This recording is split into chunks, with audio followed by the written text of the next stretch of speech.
Boa noite. Vamos abrir as nossas Bíblias aqui no livro do profeta Abacuque, no capítulo 2. Vamos ler os versículos 1 e 2. Livro do profeta Abacuque, capítulo 2, e os versículos 1 e 2.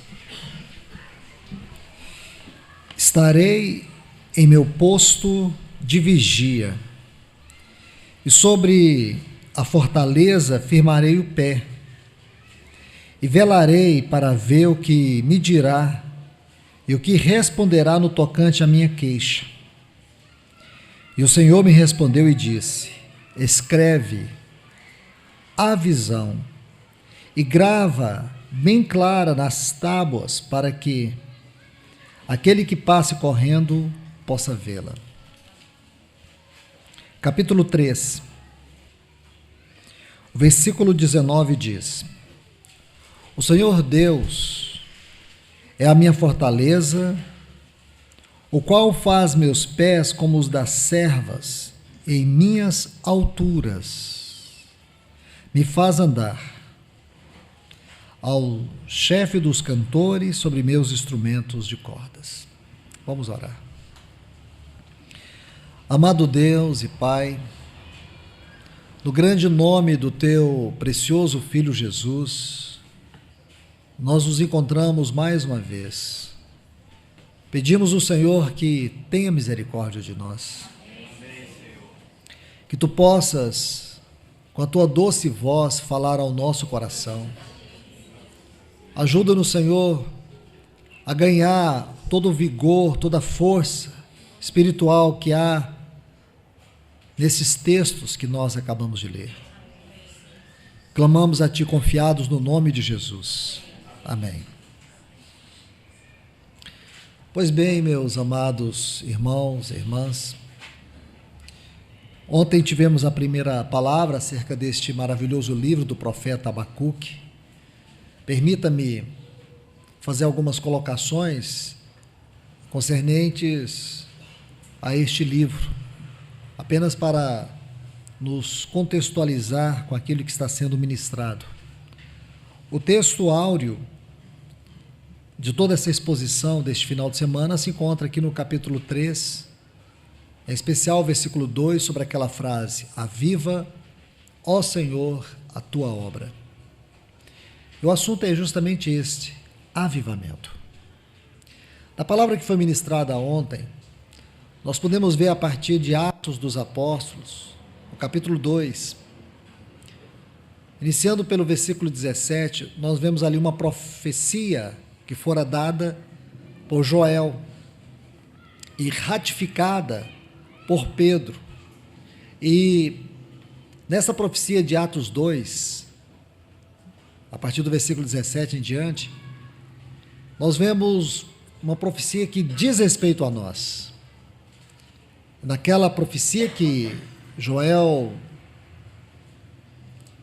profetizou, Pedro ratificou, e ali ele inseriu uma frase extremamente significativa: nos últimos dias. Joel não cita essa frase, Pedro sim, ele cita essa frase.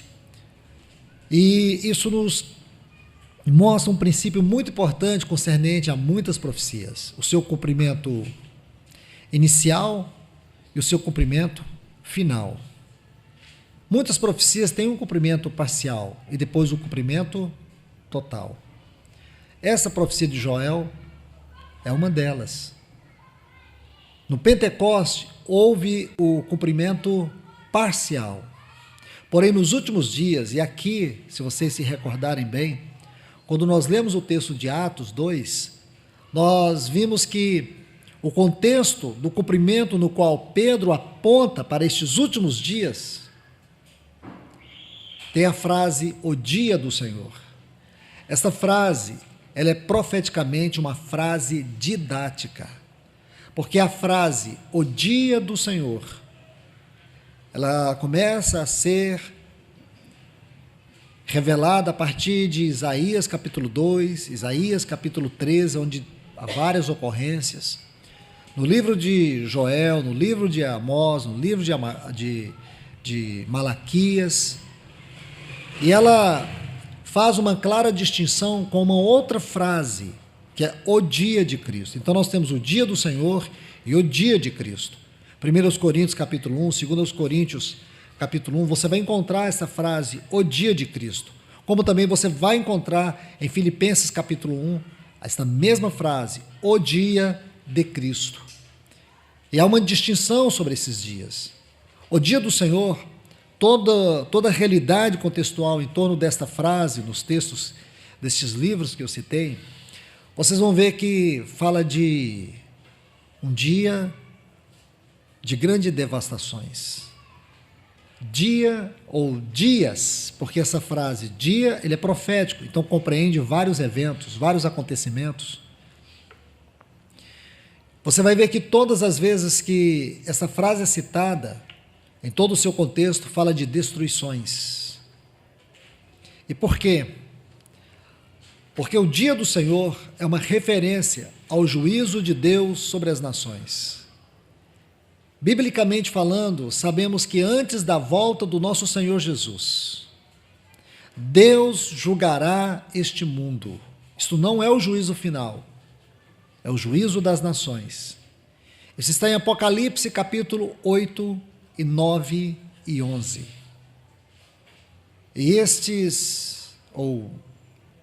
esse dia do Senhor, ou juízo das nações, eles são descritos através das 7 trombetas do Apocalipse.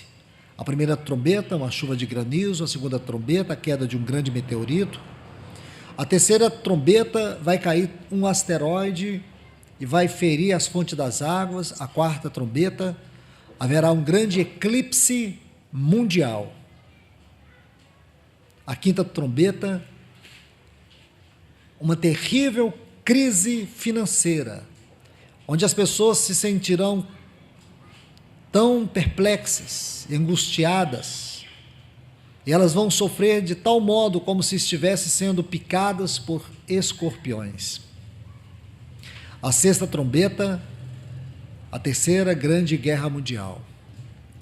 A sétima trombeta, no capítulo 11 do livro de Apocalipse, compreende vários fatos, vários eventos, e dentre esses, a volta do nosso Senhor. Então, voltando para Atos dos Apóstolos, capítulo 2, nós vemos que Pedro está dizendo que antes da volta do Senhor Jesus, haverá um grande mover espiritual, como houve no início, como aconteceu na cidade de Jerusalém. Se o início da história da igreja foi marcado por um grande avivamento, é certo também que o final, a conclusão, a consumação da história da igreja será marcado por um grande avivamento. Antes do avivamento em Jerusalém, nós vemos os discípulos tomados de incredulidade e de medo. Quando o nosso Senhor ressuscitou, como ele encontrou os seus discípulos?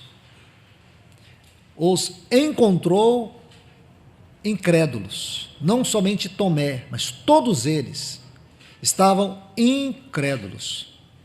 Eles não creram.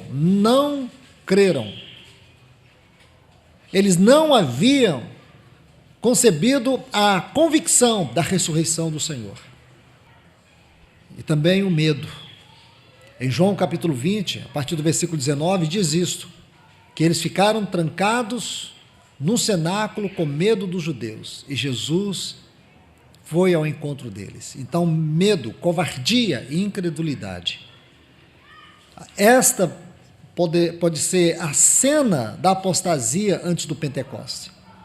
Mas o nosso glorioso Senhor, ele morreu, ressuscitou, porém ele não ascendeu aos céus imediatamente. O nosso Senhor, ele ainda permaneceu 40 dias nessa terra. Esses 40 dias são descritos de maneira extraordinária em Atos dos Apóstolos, capítulo 1, onde Lucas diz que o Senhor permaneceu entre os discípulos dando mandamentos, ensinamentos ou ordenanças, como está no texto original. Ele permaneceu entre eles, dando provas vivas, incontestáveis, que ele havia ressuscitado. Ele permaneceu entre eles, como está no versículo 4 do capítulo 1, reunindo-se entre ou com eles. E eu disse para vocês que a palavra reunindo-se, ela vem de um vocábulo no texto grego, ocorre uma única vez em todo o Novo Testamento, que traz a ideia de uma união íntima. Então, podemos dizer que esta é a fase mais íntima do ministério do nosso Senhor Jesus. A última fase do ministério terreno de Cristo Jesus foi com os seus discípulos, preparando eles para aquele Pentecostes, para aquele grande derramamento do Espírito. E no versículo 8 do capítulo 1, ele disse assim: mas recebereis poder ao descer sobre vós o Espírito Santo, e ser-me-eis minhas testemunhas, tanto em Judéia, Samaria e até Jerusalém, Judéia, Samaria e até os confins da terra. O Espírito Santo foi derramado. O que significou para eles aquela experiência? Aquela experiência que mudou a vida deles por completo, mudou a vida social, mudou a vida deles interior e exterior, mudou a visão, mudou a prática, mudou tudo. Tudo agora estava debaixo daquele grande mover espiritual que tomou a cidade de Jerusalém, em especial aquele grupo de cristãos, e eles espalharam-se pelo mundo. Depois daquele avivamento em Jerusalém, nós temos no capítulo 13 o avivamento em Antioquia, nós temos no capítulo 18 o avivamento em Corinto, e nós temos no capítulo 19 o avivamento na igreja de Éfeso. E assim está o livro de Atos. Podemos resumir nesses 4 grandes avivamentos. Então, meus irmãos e irmãs, vamos procurar ver hoje um pouco mais deste assunto. O que é realmente a nossa experiência cristã, a nossa salvação, como que essa salvação deve operar na nossa vida. Por quê? Lembre-se que ontem eu usei a analogia do irmão do filho pródigo.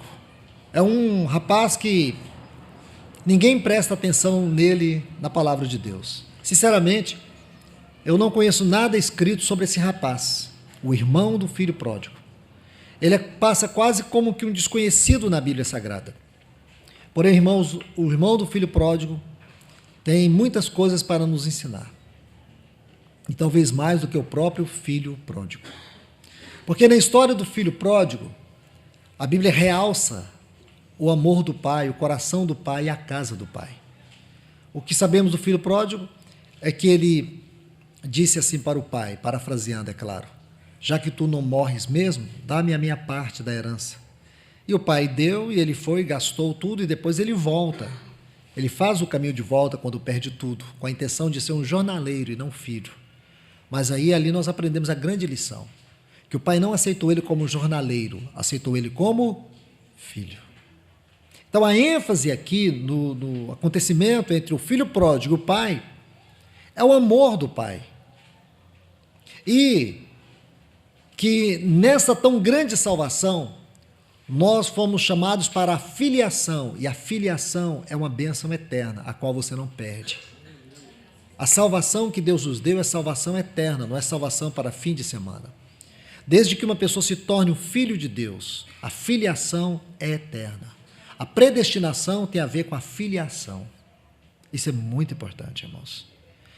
Mas o irmão do filho pródigo, ele é uma representação da apostasia e de muitos cristãos, que eles fazem questão de não desfrutar, de não participar, de não regozijar daquilo que alegra o coração de Deus. O pai está dando uma festa. O pai está dando uma grande festa.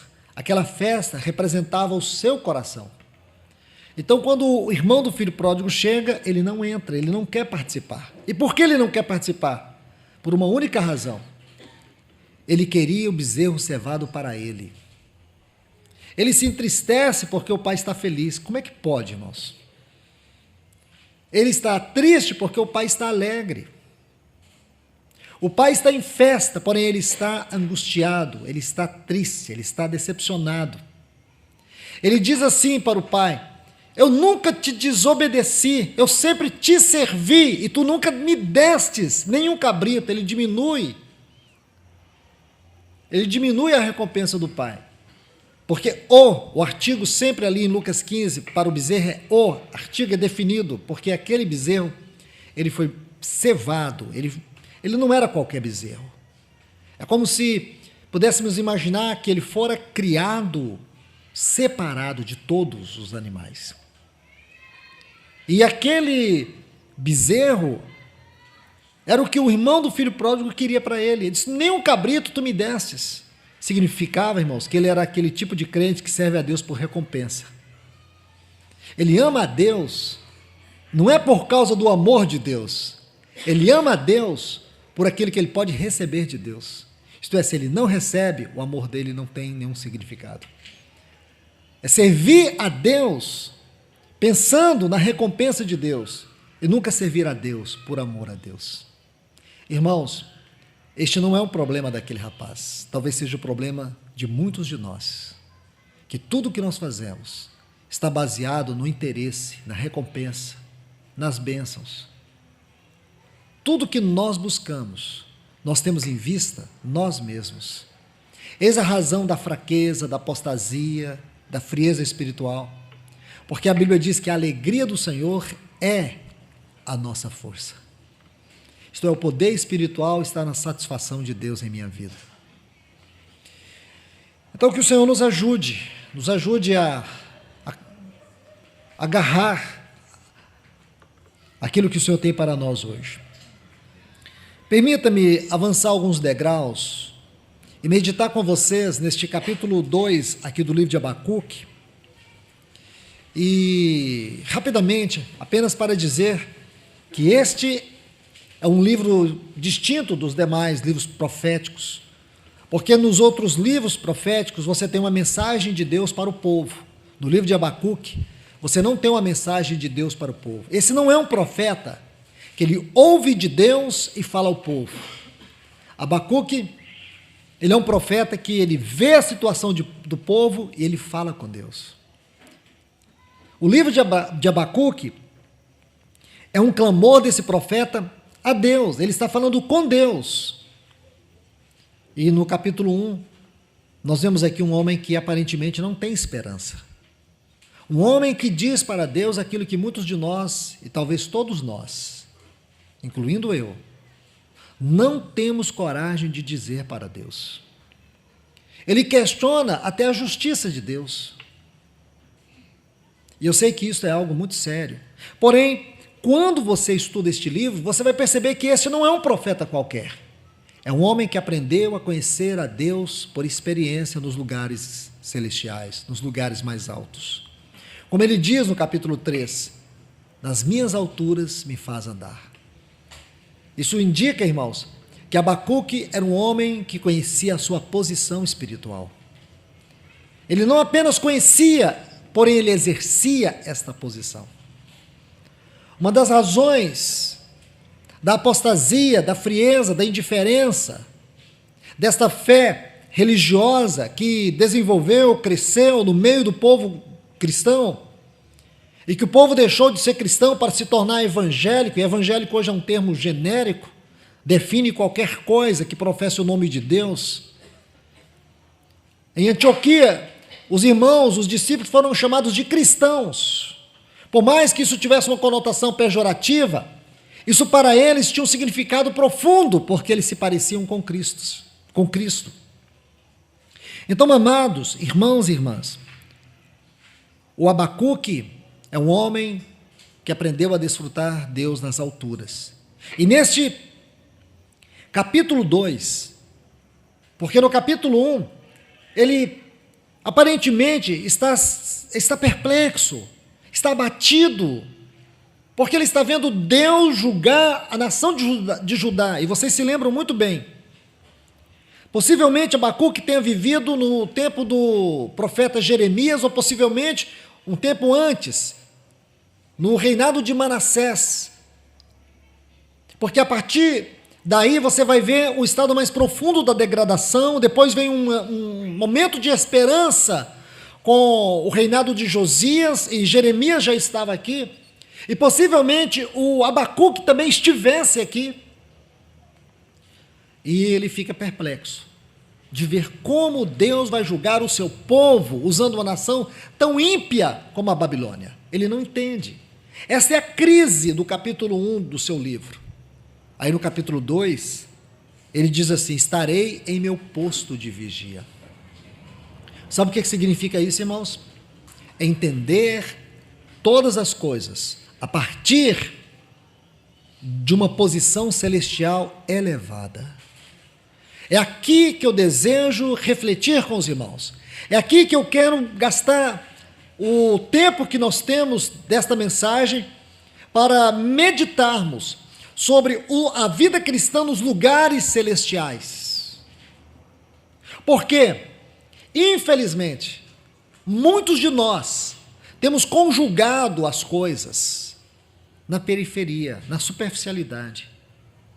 Esta maneira periférica de tratar as coisas espirituais, esta maneira superficial de avaliar as questões concernentes à vida em todas as suas esferas, é um comportamento errado, é um comportamento de cristãos carnais e não espirituais. Deixe-me, por favor, inserir 3 porções de textos para nós meditarmos juntos aqui. O primeiro, ou a primeira porção, aliás, está aqui na Epístola aos Efésios, no capítulo 2, os versículos 4 a 6. Efésios, capítulo 2, versículos 4 a 6. Diz assim: mas Deus, que é rico em misericórdia, por causa do grande amor com que nos amou, e estando nós mortos em nossos delitos, deu-nos vida juntamente com Cristo. Pela graça sois salvos. E, juntamente com Ele, nos ressuscitou e fez-nos sentar nos lugares celestiais com Cristo. Meus irmãos e irmãs, quero que vocês prestem bastante atenção nessa primeira porção. Talvez você nunca gastou tempo suficiente para meditar nesses textos. Esse capítulo 2 da Epístola aos Efésios, nós podemos dizer assim, é a maior, nunca houve.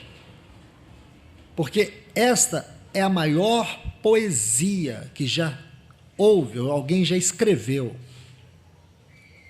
Não há nada que se compare com esse capítulo 2 da Epístola aos Efésios, em termos de poesia, em termos de doutrina, em termos de verdade, de realidade espiritual.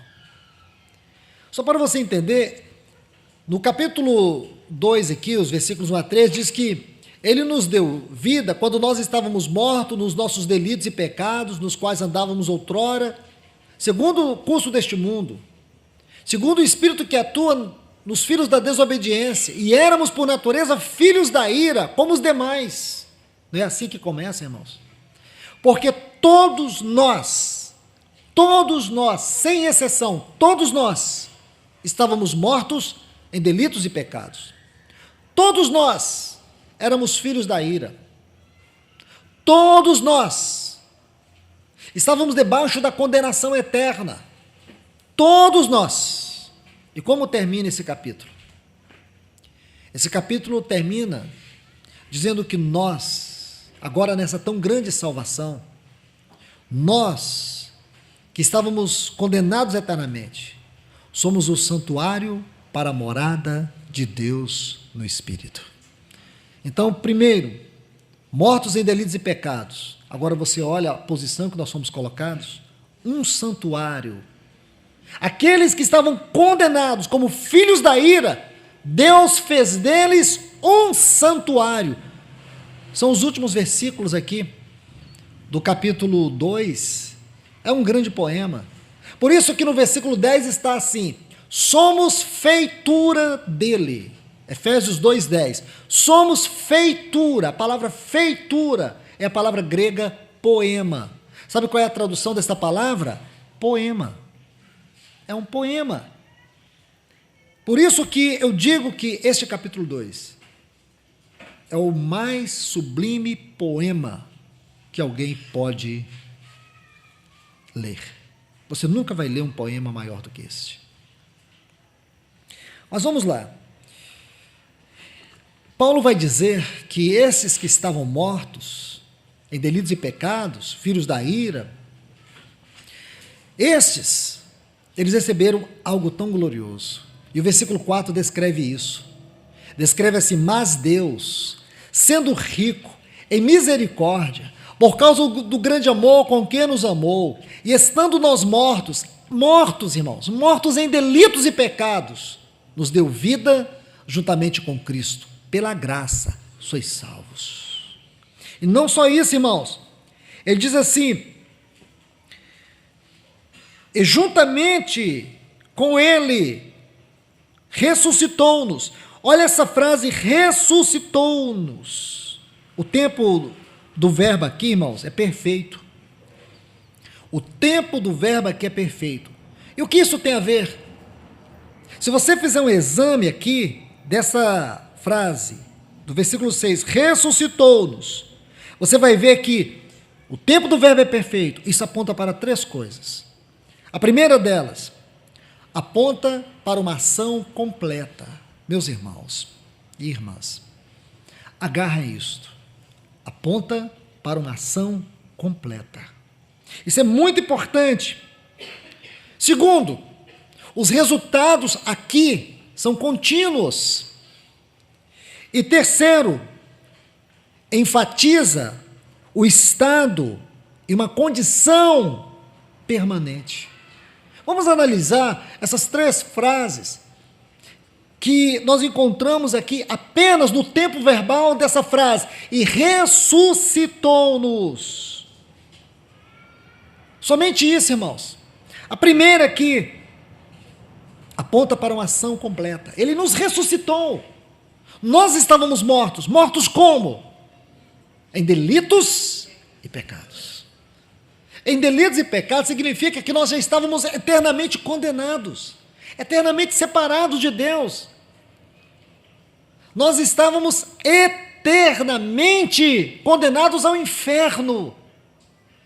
Mas, quando essa salvação entrou na minha e na tua vida, sabe o que aconteceu, irmãos? Nós fomos ressuscitados no estado de mortos em delitos e pecados. Nesse estado de mortos em delitos e pecados, foi que Ele nos ressuscitou. Você entende? Essa ação foi completa. Ele não ficou devendo nada a ninguém. Não teve nenhum pecado em mim e em você que Ele não perdoasse. Então, esta é a ação completa. O resultado aqui são contínuos. Isto é, essa salvação, ela não parou no passado. É uma salvação que ela tem atos contínuos. Que atos contínuos são esses? Lembre-se de ontem, quando falei para você sobre o perdão e sobre o sangue. Porque o perdão, irmãos, foi aquilo que Cristo efetuou lá na cruz do Calvário.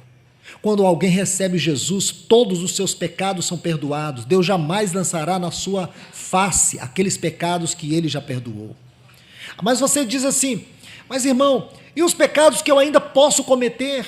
Porque é aqui que Satanás mantém muitos cristãos em cativeiro de acusação e de culpa.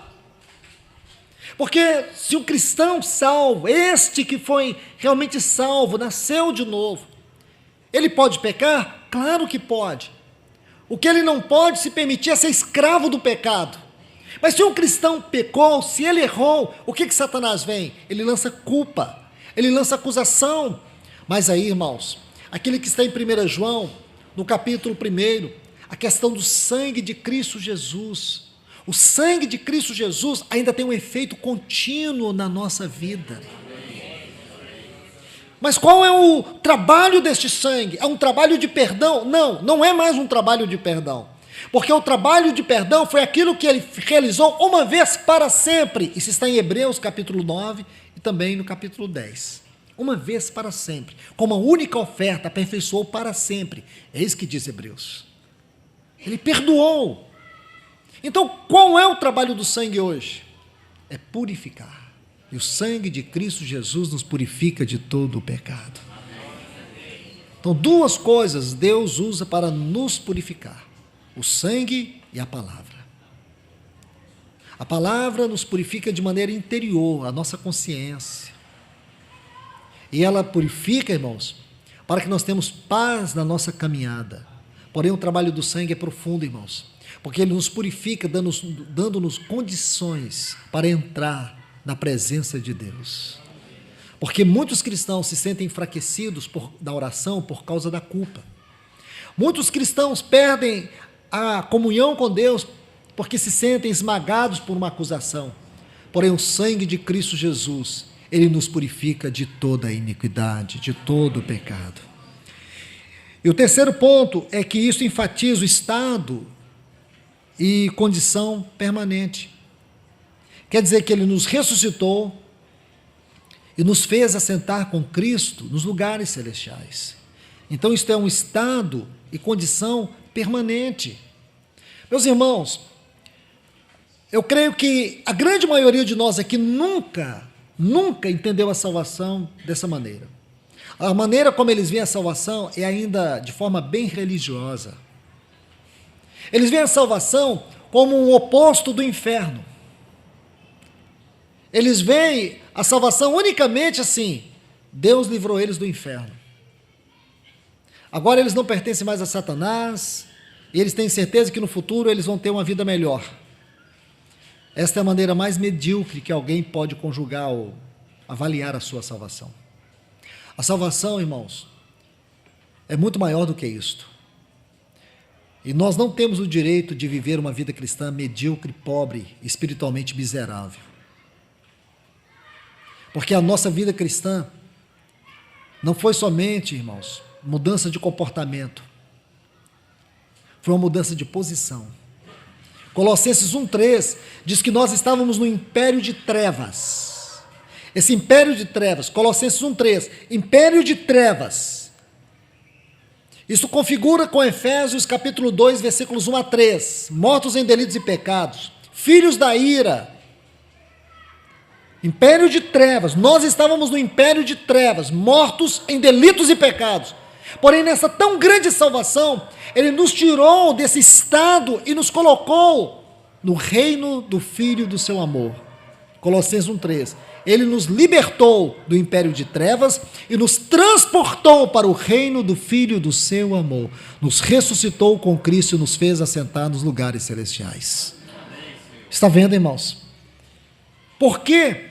Hoje, muitos cristãos aceitam uma condição espiritual medíocre, pequena, pedintes. Por que muitos cristãos, eles são tão fracos na palavra, tão fracos na oração, tão fracos na vida? Na primeira prova, eles abandonam tudo. Eles não conseguem viver a vida cristã diante dos prazeres deste mundo, diante da vida deste mundo. São escravizados por tantas coisas que caracterizam este mundo. Irmãos, este mundo está em trevas. Essa terra não tem perspectiva. Olhe os jornais, olhe os noticiários. Será que você guarda no seu coração alguma expectativa de melhora na condição política, na condição social, na condição moral, na segurança deste mundo? Se você guarda, você está perdido. Este mundo está em trevas e caminha para o seu colapso final. Deus julgará este mundo. Deus julgará essa terra. Nós vamos passar pelo princípio das dores, aquilo que está em Mateus capítulo 24. Nós vamos passar crises, catástrofes, como nunca houve. Isso já vai acontecer nos próximos anos, talvez nos próximos meses. E a igreja está aqui de braços cruzados, atordoada, perdida, confusa, vivendo como o irmão do filho pródigo, apostatada, Agora olha a riqueza aqui nesse texto, irmãos. Ele nos ressuscitou e nos fez assentar com Cristo nos lugares celestiais. Agora a nossa visão das coisas não é mais uma visão horizontal. A nossa visão de todas as coisas é uma visão vertical. E a nossa experiência não é de baixo para cima, é de cima para baixo. Agora nós vemos as coisas como Deus vê. Deixe-me caminhar para a segunda porção, porque uma vai ligando à outra. É um quadro que nós vamos contemplar. Colossenses capítulo 3, versículos 1 a 3. Diz assim, Colossenses capítulo 3, versículos 1 a 3. Se, pois, fostes ressuscitados, o que diz Efésios? Efésios diz assim, que nós fomos ressuscitados e nos ressuscitou. Então, por favor, você não deve ler Colossenses 3 se você perder de vista Efésios 2. Se você perder Efésios 2:6 de vista, esse texto aqui não tem sentido. Irmãos, escute-me. Efésios e Colossenses são livros que se autoconfiguram. Dos 155 versículos que contém a Epístola aos Efésios, 75, mesmo que de maneira condensada, se encontra aqui em Colossenses. O assunto de Efésios é a igreja, o mistério de Cristo. E o assunto de Colossenses é Cristo, o mistério de Deus. Essas duas epístolas se configuram. Então diz, está vendo? Isto é, se a realidade de Efésios não está presente na sua vida, é um grande problema. Mas se você que estava morto em seus delitos e pecados, e pela graça foi salvo, ressuscitou juntamente com Cristo, e está sentado nos lugares celestiais em Cristo, se fostes ressuscitados, então essa ressurreição é aquela de Efésios. Só que ali, irmãos, está a ressurreição do ponto de vista objetivo, e aqui está a ressurreição do ponto de vista subjetivo. Ali nós temos a doutrina, e aqui nós temos a prática dos lugares celestiais. Entende? Então vamos ver. Se, pois, fostes ressuscitados com Cristo, buscai as coisas do alto, onde Cristo está sentado à direita de Deus. Pensai nas coisas do alto, não nas da terra. Porque morrestes, e a vossa vida está escondida com Cristo em Deus. Que riqueza, irmãos. Que riqueza, que privilégio. É estudar essas duas epístolas, mesmo em porções pequenas. É uma riqueza estudar Efésios e Colossenses, seja em que oportunidade for. É uma riqueza sem medida. Agora, aqui vocês podem ver, se você ressuscitou mesmo, há uma prova visível.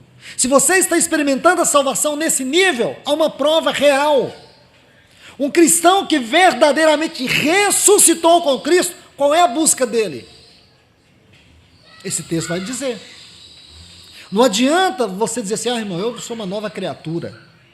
Irmão, eu realmente nasci de novo. Nasceu mesmo, irmão. Que nascimento é este? É da água do Espírito ou é o nascimento para uma religião? Ou o nascimento para uma denominação?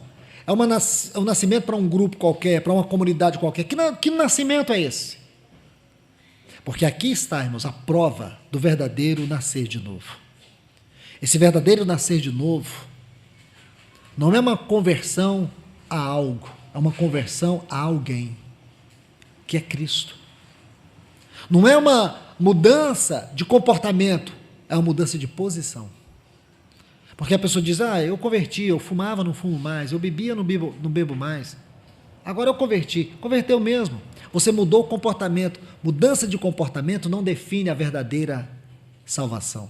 A verdadeira salvação não é uma mudança de comportamento, é uma mudança de posição. Eu estava no império de trevas, hoje eu me encontro com Cristo nos lugares celestiais. Isto é salvação. Não me venha com essas explicações banais. Isto é salvação. Um cristão assim, ele é diferente. Por quê? Porque aqui ele vai buscar as coisas do alto. Isto é, ele entende a posição que ele tem, o trabalho que ele tem. Ele entende a vida que ele vive aqui na terra. E ele não vê esta vida no sentido horizontal. Ele vê esta vida no sentido vertical. Porque quando nós olhamos as coisas de maneira periférica, nosso olhar nunca é um olhar espiritual, é um olhar carnal. E olhando assim, você vai se sentir inseguro. Você vai depender do homem. Você vai depender de condições. Porém, quando você olha para o alto, ou olha as coisas de cima para baixo, então você sempre vai saber que os montes podem se debater, tudo pode estremecer, mas há um Deus sentado no trono e Ele governa todas as coisas. Quando você ora, você tem certeza de que a vontade de Deus é soberana sobre as suas necessidades. E mesmo que Deus não responda ao que você pede, você descansa nele, porque tudo coopera para o bem do propósito dele. E que ele é um Deus, que ele não está sentado no trono para satisfazer nossa vontade. Ele é um Deus que tem compromisso com a sua vontade. Então nós passamos a ver as coisas no sentido mais amplo, no sentido governamental. A maneira como nós tratamos as coisas, a maneira como nós enfrentamos problemas. Um cristão assim, ele enfrenta problema como todas as pessoas. Ele sofre, ele angustia. Você se lembra do Salmo 73, o Salmo de Asaf?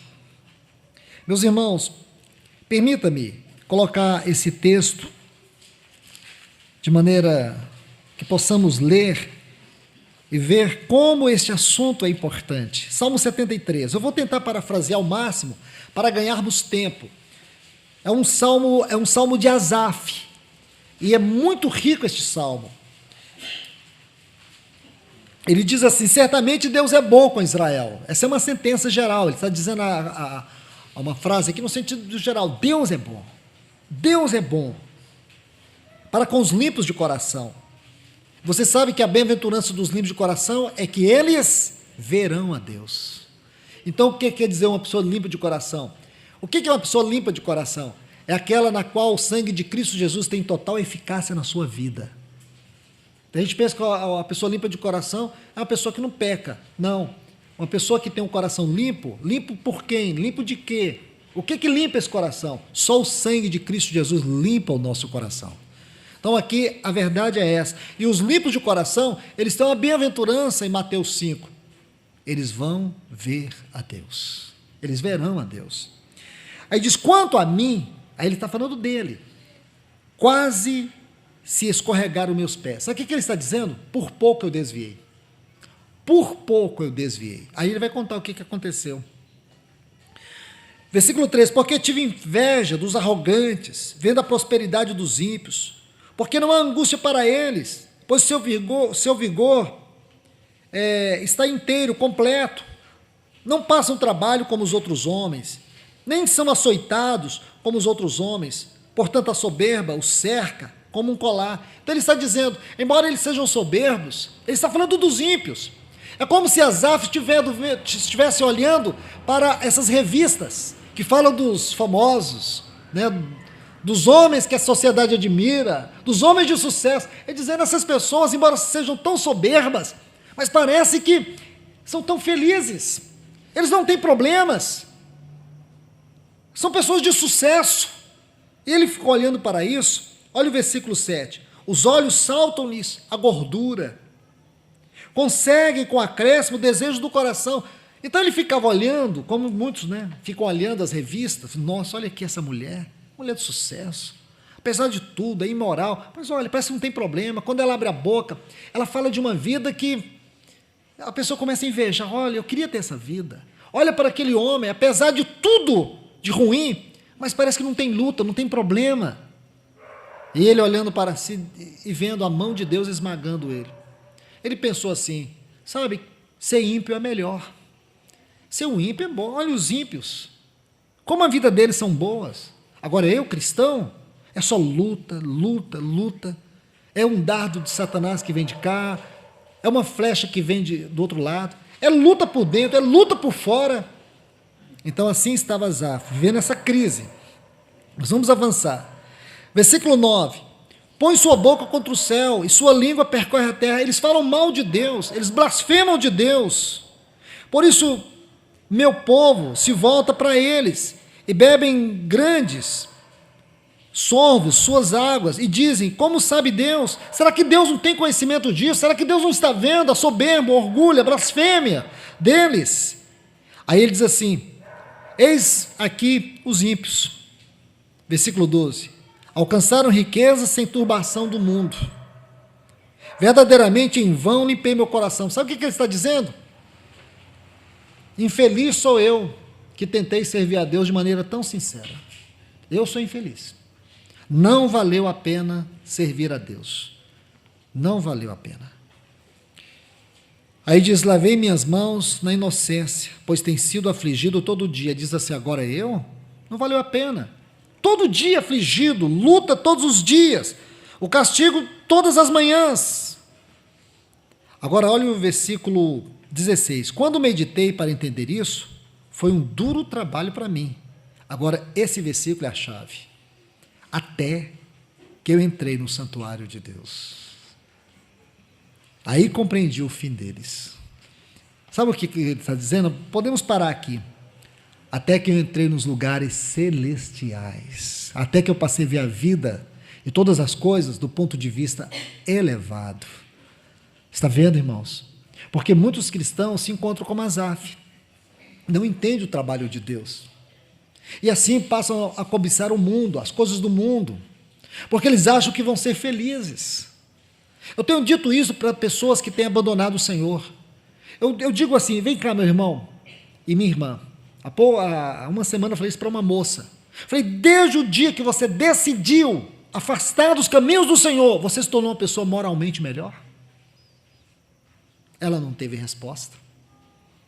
Depois que você abandonou o Senhor, não vou dizer que você é feliz, porque a sua felicidade, e felicidade hoje está ligada aos anelos da carne. Eu quero te perguntar: você sente verdadeira alegria no seu espírito? Você consegue se emocionar com uma alegria verdadeira? Depois que você deixou os caminhos do Senhor, você sente paz, certeza e segurança quanto ao seu futuro? Não sente, irmãos, porque essas coisas vão embora no dia que nós saímos da casa do Pai. É um engodo, é um engano, é uma mentira. Por que muitos cristãos estão sendo escravizados por isso? Porque eles passaram a buscar as coisas da terra. Não é buscar no sentido do trabalho, do esforço, no sentido de serem mordomos. É que essas coisas passaram a ocupar a vida deles, a ponto de se tornar um ídolo, um Deus. E aí o tempo vai embora, a comunhão vai embora, a convicção espiritual vai embora, a oração vai embora, a palavra não tem mais primazia. Isso é triste, irmãos.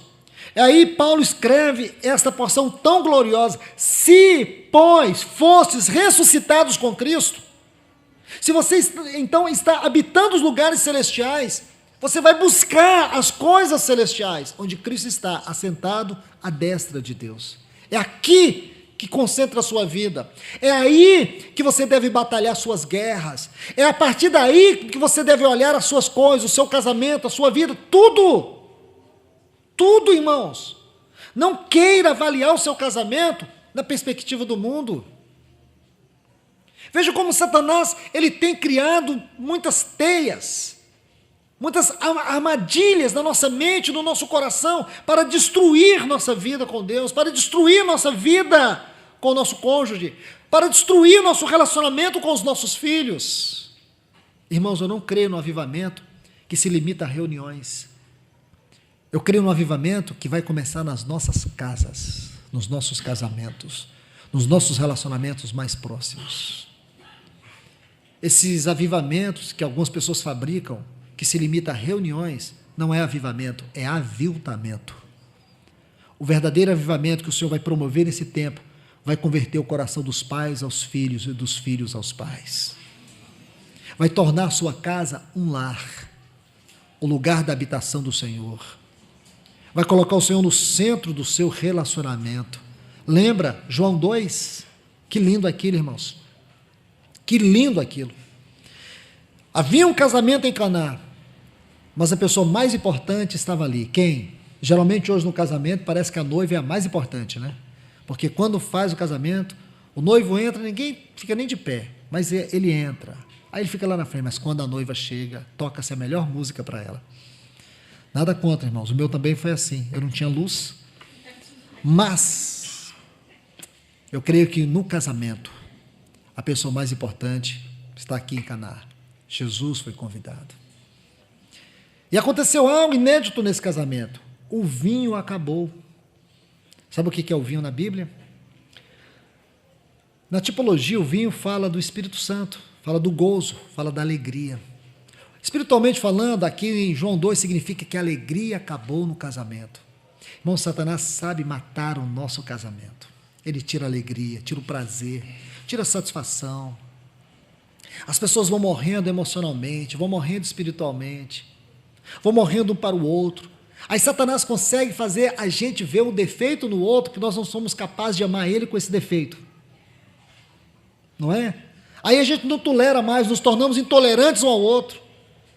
E aí a gente começa a acusar, cada um tem um caminhão de acusação.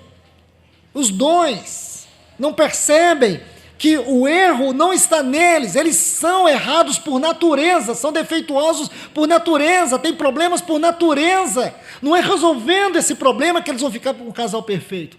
Não existe casamento perfeito, existe casamento amadurecido. Entende? Existe casamento amadurecido. Nós somos tão imperfeitos. Como disse um amigo meu, só depois que eu casei que eu descobri o demônio que eu era. Percebe, irmãos? Eu só consegui ver o tamanho do demônio dentro de mim depois que eu casei. Porque aí ele viu que no casamento ele não conseguia expressar as virtudes de Cristo. Irmãos, eu creio que o único lugar e o mais especial que nós somos desafiados a viver a vida da igreja é no casamento. É lá que você tem que perdoar. É lá que você tem que amar. É lá que as virtudes de Cristo têm que refletir, têm que brilhar na sua face, no seu coração para o outro. É lá que a gente vive a vida da igreja. Aqui é fácil, irmãos. Se fosse para viver no meio de vocês, recebendo todo o carinho, todo o amor que eu recebo, a hospitalidade de vocês, irmãos, eu estaria no lugar mais alto do reino na glória. Mas Deus vai me julgar é pelo meu casamento. No dia que o Senhor me levar no tribunal de Cristo, eu já estou esperando, irmãos, Ele vai começar pela minha casa. É ali que Ele vai começar. No dia que eu me dei conta disso, irmãos, a única coisa que eu pedi para Deus é a morte. Morte, Senhor, eu preciso enfrentar a Tua cruz. Leva-me à morte, me esmaga, porque senão nunca serei um cristão aprovado. Vou nem falar de um obreiro, um cristão aprovado. Eu tive um professor, James Houston, e uma vez ele escreveu um livro, uma trilogia muito interessante, e uma vez ele falou assim, quando eu fui casar com a minha esposa, ela não queria casar comigo. Isso um homem de 84 anos. Naquela época, hoje ele está no Senhor. Ele disse assim, ela não queria casar comigo. Eu disse, por que você não quer casar comigo? Ele disse, porque eu não te amo. Ele falou assim, então nós podemos casar. Ele disse, como assim? Eu tenho amor para nós dois. Ele disse, com esse amor, eu consegui 60 anos sustentar meu casamento. Lindo, não é, irmãos? Mas a gente não quer amar, a gente quer ser amado. A gente casa para ser amado. Não é? A gente não casa para entregar, a gente casa para receber tudo. Não é verdade? A gente casa para que o outro faça tudo por nós, mas você não é capaz de morrer pelo outro. Ah, irmãos, não é assim. Nós só estamos aqui, irmãos, porque Ele morreu por nós. E nós só vamos chegar um dia lá, irmãos, porque Ele não desistiu de nós. E hoje, nós estamos dispostos a desistir dos nossos cônjuges. Não, irmãos.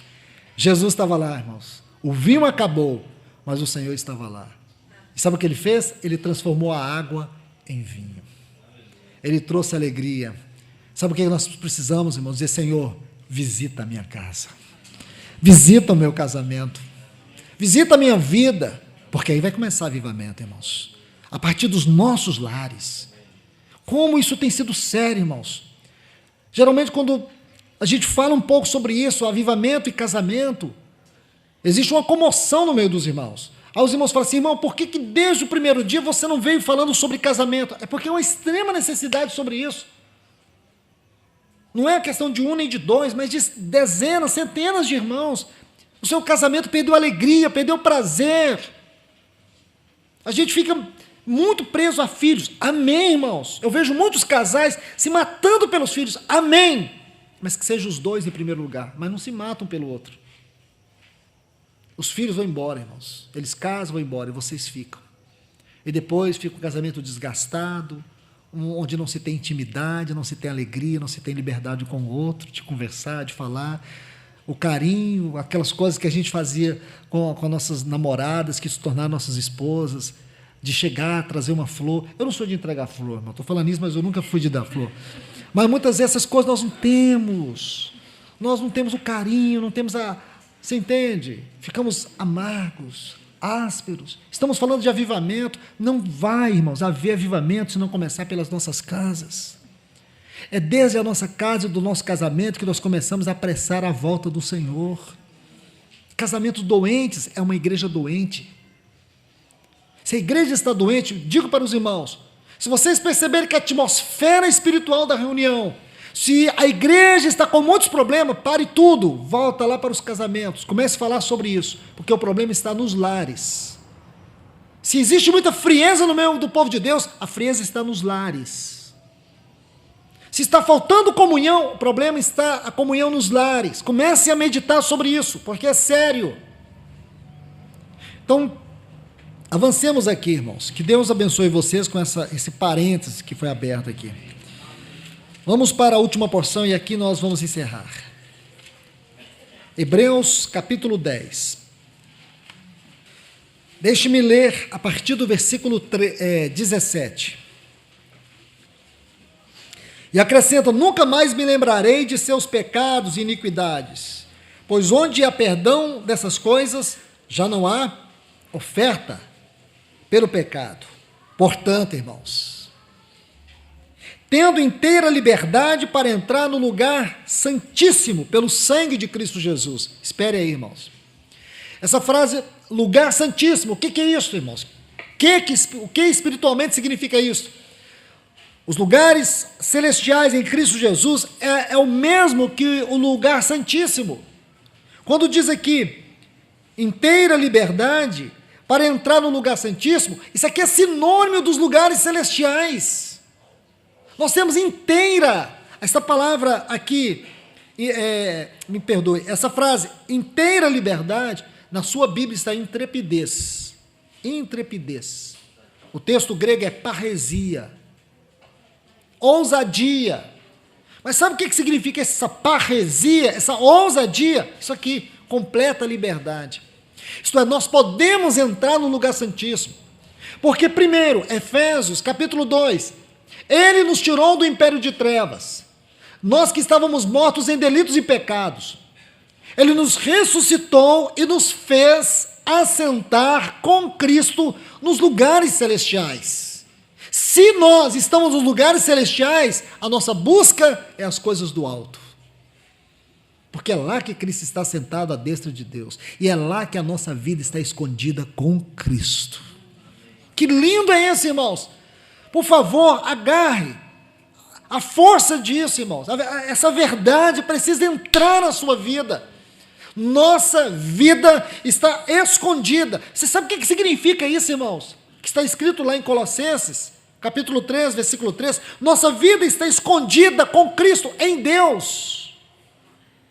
Significa que quando Deus olha para nós, Ele não tem como não ver Cristo. Assim como quando Ele olha para Cristo, Ele nos vê.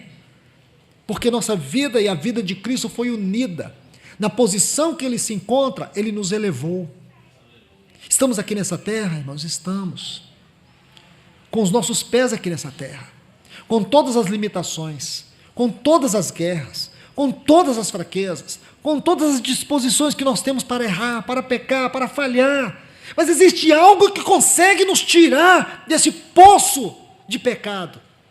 Algo que nos liberta disso, irmãos. É a certeza, é a convicção que essas palavras são espírito e vida.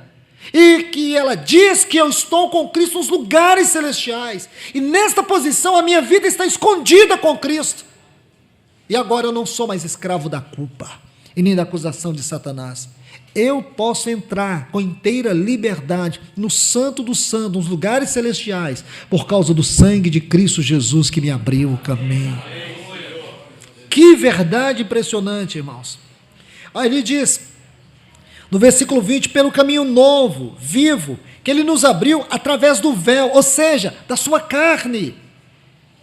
Agora olha o versículo 21, e tendo um grande sacerdote sobre a casa de Deus. Essa não é uma frase qualquer, irmãos. Eu me sinto até culpado de ler um texto como esse e não poder explicá-lo. Porque essa frase, casa de Deus, não é uma frase qualquer. Casa de Deus aqui não é local de reunião. A frase casa de Deus, ela faz parte de uma das mais sublimes doutrinas bíblicas. O assunto casa de Deus na Bíblia, que inicia lá em Gênesis capítulo 28, quando Jacó viu aquela escada que tocava os céus na terra.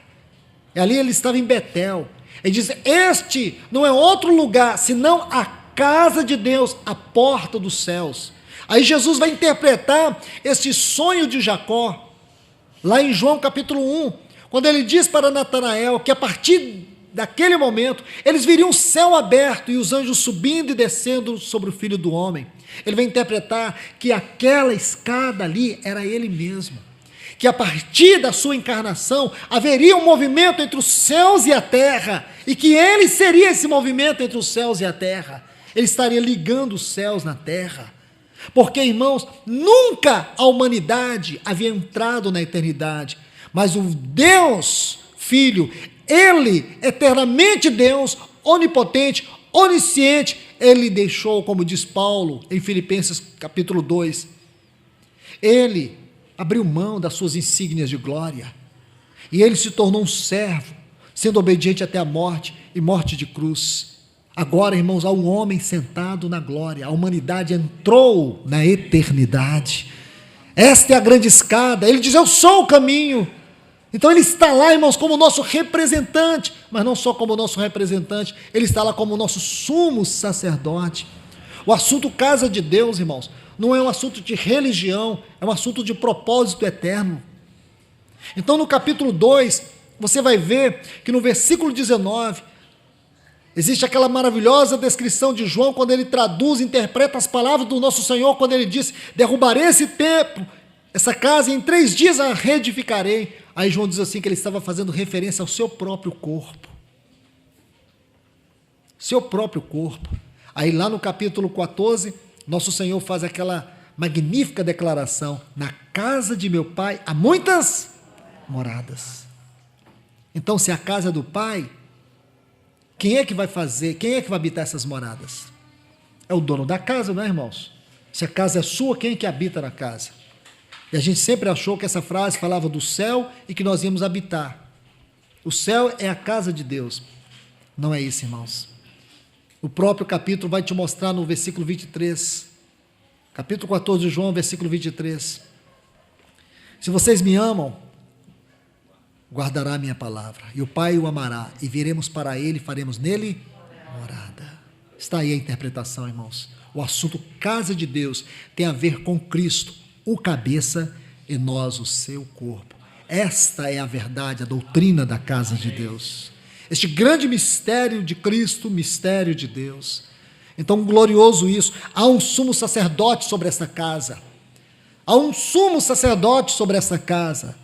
E aqui, no próprio livro de Hebreus, no capítulo 3, versículo 6, vai dizer que esta casa somos nós. Hebreus 3, 6, esta casa somos nós. Tem um sumo sacerdote sobre esta casa. Então vão entendendo isso, irmãos. Olha o versículo 22, vou passar rapidamente. Aproximemo-nos com sincero coração e plena certeza de fé. Você pode aproximar. Não permita ficar como o irmão do filho pródigo, na periferia. Não se permita viver como mendigo espiritual. Não se permita ser um homem frio, uma mulher fria espiritualmente. Você pode aproximar, você pode entrar, você pode desfrutar. Quem tem sede, vem a mim, beba. Esse é o convite do Senhor. É por não conhecer isso aqui, irmãos, é que nós fazemos aquelas orações que eu citei ontem. Enche-me do Espírito.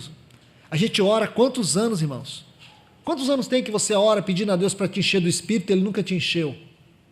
Por que Deus não tem interesse que você seja cheio do Espírito? Já pensou nisso? Essa é uma oração contraditória, uma oração sem sentido. Ó Senhor, enche-me do teu Espírito. Ele nunca encheu, Ele não quer encher. Não seria hora, irmãos, de nós perguntarmos por que Deus não responde essa oração? Ele não responde, irmãos. Porque o problema nosso não é ser cheio do Espírito, é ser libertos da ignorância. Porque o Espírito já foi derramado, já foi dado, o caminho está aberto, você pode entrar no santuário da presença de Deus e desfrutar. A questão é que você não desfruta. A questão é que você não bebe, a questão é que você não come. A palavra é ministrada e você não se alimenta dela. O Espírito está aí, ele veio para te habitar, no entanto você tem entristecido ele, você tem resistido ele. Nós temos resistido o Espírito, nós temos entristecido o Espírito, depois a gente ora e diz, Senhor, enche-me do Espírito. Esse é o cúmulo do pináculo da incoerência. Eu acho que não tenha nada que seja tão abusivo do que isso. Um cristão que entristece o Espírito, que resiste o Espírito e ainda ora para ser cheio do Espírito. Irmãos, irmãs, como nós precisamos colocar o nosso rosto em terra e dizer, Senhor, perdoa-nos. Porque nós temos sido infantis, imaturos. Paulo aqui, irmãos, me perdoe, o escritor aos Hebreus aqui, no capítulo 5, versículo 11, ele diz assim, eu tenho tantas coisas para dizer, e difíceis de explicar, porque vocês se tornaram tardios em ouvir. E se você lembrar, irmãos, do contexto dessas palavras aqui de Hebreus 5:11, ele estava falando sobre este assunto que está aqui no versículo 21, o sacerdócio de Cristo segundo a ordem de Melquisedeque. É o ponto mais elevado da Epístola aos Hebreus. Ele disse, eu não posso continuar nesse assunto com vocês, porque vocês são preguiçosos, vocês são tardios, vocês são imaturos. Vocês estão retardando o mover de Deus. Eu tenho tanto para dizer para vocês, mas eu não posso dizer. Que triste, irmãos. Imaturidade nos leva à infantilidade. Aí você vê tantos irmãos emburrados por causa de coisinha pequena. Irmãos que ferem uns aos outros por causa de coisa pequena. Eu prefiro ferir o meu irmão que me magoou. Eu prefiro ferir ele, irmãos, do que muitas vezes sofreu dano em detrimento à comunhão do corpo de Cristo. E nós muitas vezes temos tantos problemas com os outros, tantas dificuldades uns com os outros. Se o irmão não gostou do meu perfume, acabou. Fico 2 meses sem olhar para aquele irmão. Se o irmão me repreendeu por causa de alguma atitude errada minha, acabou. Se ele sentar aqui, eu sento ali. Se ele vier na reunião de manhã, eu só vou vir na noite, porque eu não quero encontrar com o irmão. Espera aí, irmãos. Se você viu o corpo de Cristo, você vai fazer de tudo para nunca se dividir do seu irmão. Você vai ter uma porta aberta de comunhão. Essa maneira...